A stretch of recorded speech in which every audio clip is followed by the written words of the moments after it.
विधानसभा 2022 की तारीख जैसे जैसे नजदीक आती जा रही है वैसे वैसे प्रत्याशियों ने जनसंपर्क अभियान तेज कर दिया है। वहीं प्रत्याशी अपने अपने क्षेत्र में जनता से वोट देने की अपील कर रहे हैं और विकास का भरोसा भी दिला रहे हैं।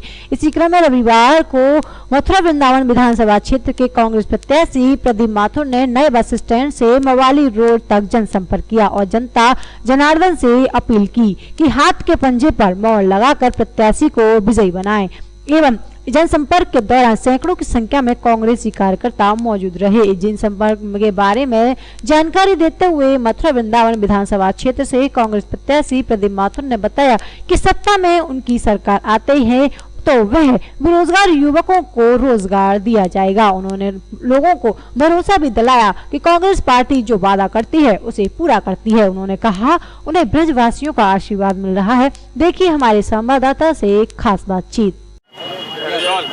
नमस्कार दर्शकों, आप देख रहे हैं मथुरा हलचल चैनल। यूपी में विधानसभा चुनावों का बिगुल बन चुका है। वैसे तो यहाँ सर्दी का मौसम है, लेकिन चुनावी गर्माहट से यहाँ पूरे मौसम में एकदम से गर्माहट आ चुकी है। ऐसे में हमारे साथ कांग्रेस के मथुरा वृंदावन विधानसभा से 4 बार के विधायक और इस बार के प्रत्याशी प्रदीप माथुर जी हैं। उनसे जानने की कोशिश करते हैं कि किन मुद्दों को लेकर वे चुनावी मैदान में आए हैं। जी बताएं।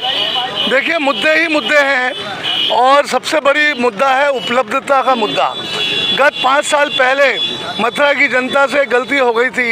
एक ऐसे जनप्रतिनिधि को उन्होंने चुन दिया जो जनता के बीच में उपलब्धि नहीं हुआ और उपलब्धता के नाम पे उनके भांजे भतीजे भाई उपलब्ध रहे, जिन्होंने लाइन में जनता को लगा दिया और उनके एप्लीकेशंस जो है डस्टबिन में डाल दी।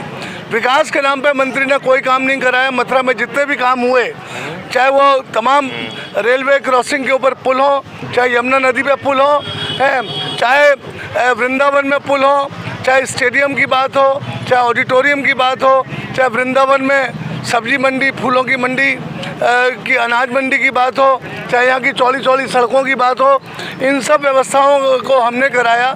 और मंत्री जी तो एक धौली प्याऊ का पुल भी नहीं बनवा पाए और उनके अकाउंट में कोई भी ऐसा काम नहीं है जो जनता के लिए लाभकारी सिद्ध हो। आज सीएनजी, पाइपलाइन गैस और इंडस्ट्रियल गैस मेरे द्वारा लाई गई और स्टेडियम मेरे द्वारा बनवाया गया। इसके अलावा undergrounding of electric cables 360 crore की मैंने कराई। ऊर्जा मंत्री रहते हुए इन्होंने कुठाराघात किया जनता के हितों पे। 3 बार मीटर बदलवाए, स्मार्ट मीटर। क्या ज़रूरत थी, क्या घोटाले थे उसमें। और मीटर का जो बिल आता है, बिजली का बिल, वो 4 गुना लोगों का आने लगा। गरीब की झोंपड़ी में बिजली जलनी बंद हो गई। लगभग 50,000 FIR मेरी कॉन्स्टिट्यूंसी में करी गई लोगों की। जिनका बिल नहीं जमा होता था या जो गलती से पकड़े जाते थे उनको जेल में ठूस दिया जाता था।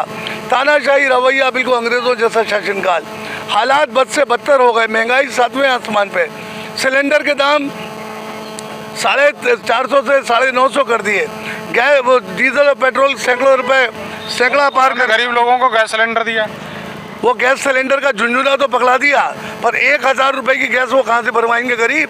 वो तो अंगीठी बना के उसमें कोयले से अंगीठी जला रहे हैं। वो सिर्फ पकड़े बैठे हैं कि किस तरह से बेवकूफ़ बनाया गया। वो कह रहे हैं हमने मथुरा में बिजली घर बनवाए, 24 घंटे लाइट आ रही है। ऊर्जा मंत्री रहते हुए यदि 24 घंटे लाइट भी नहीं आए तो क्या एहसान कर दिया उन्होंने?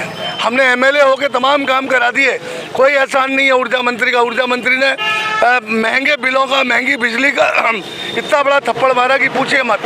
90,000 करोड़ का घाटा उत्तर प्रदेश पावर कॉर्पोरेशन में हुआ। मंत्री जी ये बताएं कि प्रोविडेंट फंड घोटाले का क्या हाल है। विधानसभा 1 हफ्ते नहीं चली।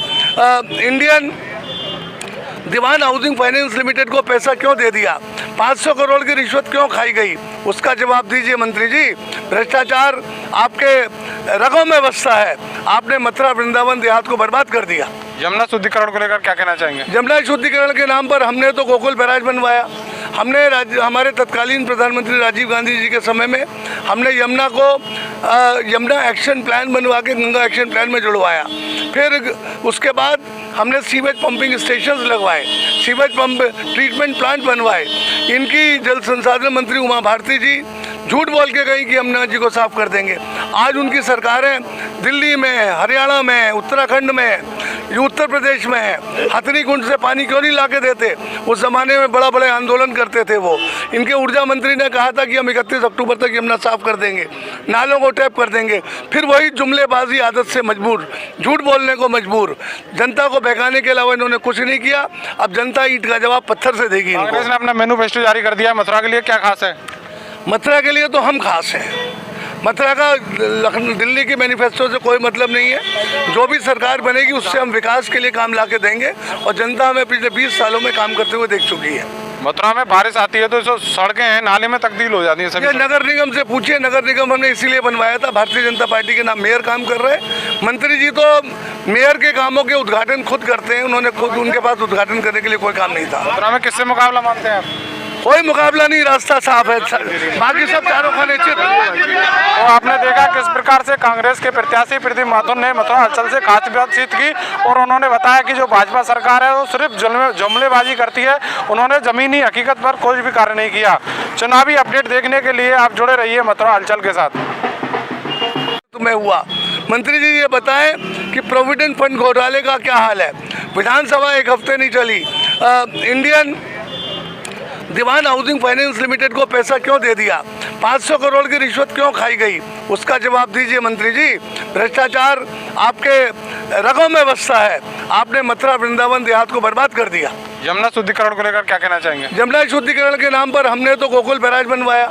हमने हमारे तत्कालीन प्रधानमंत्री राजीव गांधी जी के समय में हमने यमुना को यमुना एक्शन प्लान बनवा के गंगा एक्शन प्लान में जुड़वाया। फिर उसके बाद हमने सीवेज पंपिंग स्टेशंस लगवाए, सीवेज पंप ट्रीटमेंट प्लांट बनवाए। इनकी जल संसाधन मंत्री उमा भारती जी झूठ बोल के गई कि हम यमुना जी को साफ कर देंगे। आज उनकी सरकारें दिल्ली में, हरियाणा में, उत्तराखंड में, उत्तर प्रदेश में है। हथनी कुंड से पानी क्यों नहीं ला के देते? उस ज़माने में बड़ा बड़े आंदोलन करते थे वो। इनके ऊर्जा मंत्री ने कहा था कि हम 31 अक्टूबर तक यमुना साफ कर देंगे, नालों को टैप कर देंगे। फिर वही जुमलेबाजी आदत से मजबूर, झूठ बोलने को मजबूर, जनता को बहकाने के अलावा इन्होंने कुछ नहीं किया। अब जनता ईंट का जवाब पत्थर से देगी इनको। कांग्रेस ने अपना मैनिफेस्टो जारी कर दिया, मथुरा के लिए क्या खास है? मथुरा के लिए तो हम खास हैं। मथुरा का दिल्ली के मैनिफेस्टो से कोई मतलब नहीं है। जो भी सरकार बनेगी उससे हम विकास के लिए काम ला के देंगे और जनता हमें पिछले 20 सालों में काम करते हुए देख चुकी है। मथुरा में बारिश आती है तो जो सड़कें हैं नाले में तब्दील हो जाती है सभी। ये नगर निगम से पूछिए, नगर निगम हमने इसीलिए बनवाया था। भारतीय जनता पार्टी के नाम मेयर काम कर रहे हैं। मंत्री जी तो मेयर के कामों के उद्घाटन खुद करते हैं, उन्होंने खुद, उनके पास उद्घाटन करने के लिए कोई काम नहीं था। मथुरा में किससे मुकाबला मानते हैं आप? कोई मुकाबला नहीं, रास्ता साफ है, बाकी सब चारों खाने चित। तो आपने देखा किस प्रकार से कांग्रेस के प्रत्याशी प्रदीप माथुर ने मथुरा अंचल से खास बातचीत की और उन्होंने बताया कि जो भाजपा सरकार है वो सिर्फ जुमलेबाजी करती है, उन्होंने जमीनी हकीकत पर कोई भी कार्य नहीं किया। चुनावी अपडेट देखने के लिए आप जुड़े रहिए मथुरा अंचल के साथ।